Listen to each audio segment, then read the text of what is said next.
Welcome to the Slop Farm. Enjoy the video.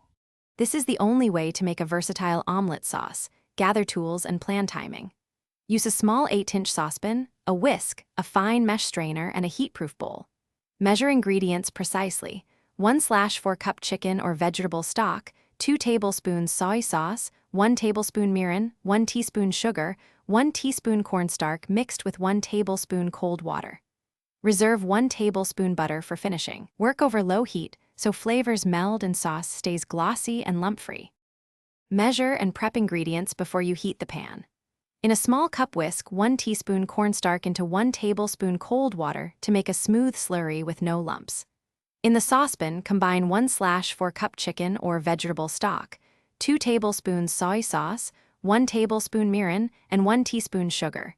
Taste and adjust to balance sweet and salty. Have 1 tablespoon unsalted butter chilled and ready to whisk in at the end to enrich texture and gloss. Heat the combined liquid over low to medium-low heat until it barely simmers. Do not boil.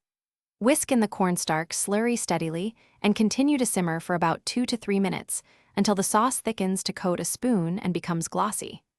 Remove from heat. Stir in the reserved 1 tablespoon butter until melted for silkiness, then pass the sauce through a fine mesh strainer for a perfectly smooth finish. Spoon warm sauce over a 2-3 egg omelet and refrigerate leftovers up to 3 days.